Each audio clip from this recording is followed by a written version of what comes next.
Hello and welcome guys, Shivangi Chaurasia blogs में आप सभी का फिर से स्वागत है। जैसा कि बहुत सारे लोग कमेंट कर रहे थे कि मैम आपको ग्रुप डी का एग्ज़ाम नहीं देना चाहिए था, आपको तो पीएससी, यूपीएससी और किसी बड़े स्ट्रीम में ध्यान देना चाहिए।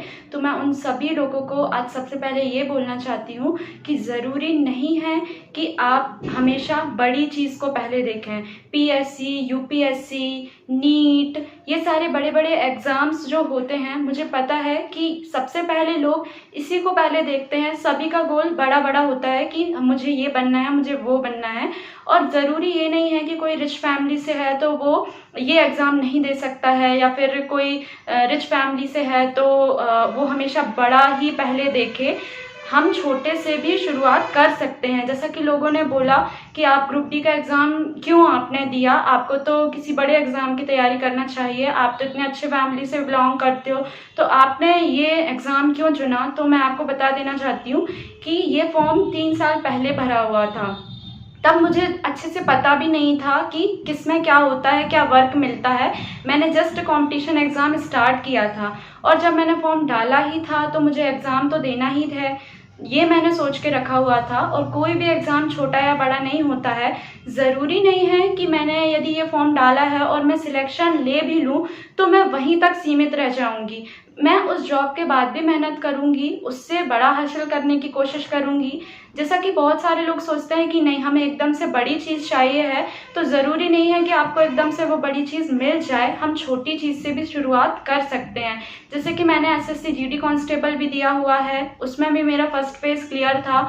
और मैंने एमपी पुलिस का एग्ज़ाम भी दिया हुआ था, वो भी मेरा फर्स्ट फेज़ क्लियर था। बट दोनों के ही फिजिकल टेस्ट में मैं डिस्क्वालीफाई हो गई थी, क्योंकि मेरे पैर में माइनर क्रैक आया हुआ था, जिसके कारण फिजिकल मेरा क्वालिफाई नहीं हो पाया। नहीं तो एक या दो एग्ज़ाम ऐसे भी हैं जो आपके भले ही छोटे हैं मगर बुरे नहीं हैं। आप शुरुआत वहाँ से कर सकते हो। और शुरुआत करने का मतलब ये नहीं है कि आप वहीं रह जाओगे लाइफ लॉन्ग। आप कभी भी उससे बड़ा एग्ज़ाम दे सकते हो, नॉलेज गेन कर सकते हो। और किसी भी बड़ी चीज़ की शुरुआत छोटे से ही होती है। जैसे कि आप सीढ़ी चढ़ना स्टार्ट करते हो तो पहली सीढ़ी चढ़ते हो, ना कि डायरेक्ट ऊपर का सोचने लगते हो।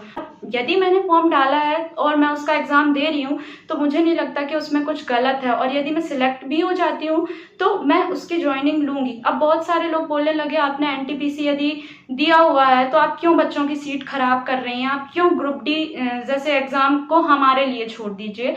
तो मैं आप सभी से बोलना चाहती हूँ कि मैं अकेली वो स्टूडेंट नहीं हूँ जिसने एनटीपीसी का एग्ज़ाम भी दिया और ग्रुप डी का भी एग्ज़ाम दिया है। बहुत सारे लोग ऐसे हैं जिन्होंने एनटीपीसी के बहुत सारे फेस क्लियर किए हुए हैं, मगर वो फिर भी ग्रुप डी का एग्ज़ाम देने जा रहे हैं। क्योंकि अभी फाइनल सिलेक्शन आपका हुआ है या नहीं किसी को भी क्लियर नहीं है। मैं नहीं कह सकती हूँ कि मैं अभी टाइपिंग टेस्ट में क्वालिफाई होने वाली हूँ कि नहीं, या फिर मेरा डॉक्यूमेंट वेरिफिकेशन सही से चला जाता है कि नहीं। एक एक स्टेप आपके बहुत रिस्की हैं, कहीं भी आप थोड़ी सी मिस्टेक में डिस्क्वालीफाई हो सकते हैं। तो जब तक कोई एक पोस्ट कंफर्म नहीं है तो सारे बच्चे तो एग्ज़ाम देंगे ही ना। और वैसे भी कोई बच्चा एग्ज़ाम दे या ना दे, आपको अपने ऊपर फोकस करना चाहिए कि आप कितना एग्ज़ाम देने लायक हैं। क्योंकि यदि हज़ारों लाखों बच्चे भी हैं और आपकी तैयारी अच्छी है तो आपका सिलेक्शन कोई नहीं रोक सकता। मगर यदि आप में ही खोट है तो आप कितने बच्चों को रोक लोगे? एक या दो बच्चों को ही बोल पाओगे ना। करोड़ों बच्चे, लाखों बच्चों को आप नहीं कह सकते कि फॉर्म मत डालिए, आप तो इस पोस्ट के लायक नहीं हैं, आप ये मत भरिए।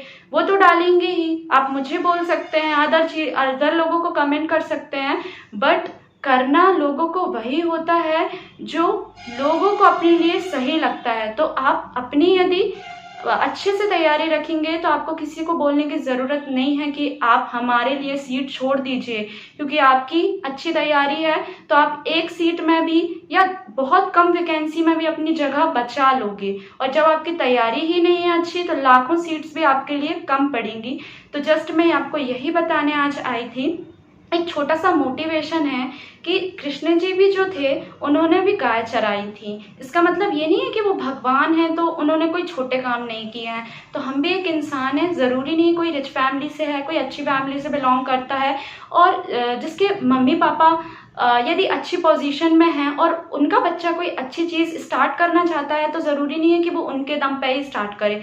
वो स्टार्ट करने के लिए किसी भी छोटी चीज़ को पकड़ सकता है। तो आप भी जस्ट अपने माइंड में ये सेट करके रखिए कि हमें यदि कुछ बनना है तो किसी के बोलने से या फिर किसी की सीट्स को लेने या छीनने से कुछ नहीं होगा कि आप ये फॉर्म मत भरिए, वो मत भरिए, आपके ऊपर ये सूट करेगा। आप अपनी लाइफ में फोकस करिए। यदि आपको जो फॉर्म अच्छे लगते हैं कि मुझे फिल करना चाहिए तो आप वो ज़रूर करिए। अब जैसे मैं ही अपना एग्जांपल बताती हूँ, बहुत सारे लोग तो ऐसे हैं जो मेरे जान पहचान के हैं, जो ऑलरेडी ग्रुप डी पोस्ट में हैं, फिर भी उन्होंने दोबारा एग्ज़ाम भरा हुआ है। तो अब क्या मैं उनसे बोलने लग जाऊं कि आपने सीट वेस्ट की है? नहीं ना, ये उनका राइट था, उनको भरना था, नॉलेज गेन करना था तो उन्होंने भरा। आप किसी के भी राइट को छीन नहीं सकते हैं, उनको जो सही लगेगा वो करेंगे। तो गाइस प्लीज़ आप अपने सिर्फ स्टडी में फोकस रखिए। यदि आप अच्छी तैयारी करके जाएंगे तो आपको किसी से कहने की ज़रूरत नहीं पड़ेगी। Thank you so much. आगे मिलते हैं हम नेक्स्ट वीडियो में। तब तक के लिए आप अपनी तैयारी अच्छे से जारी रखिए।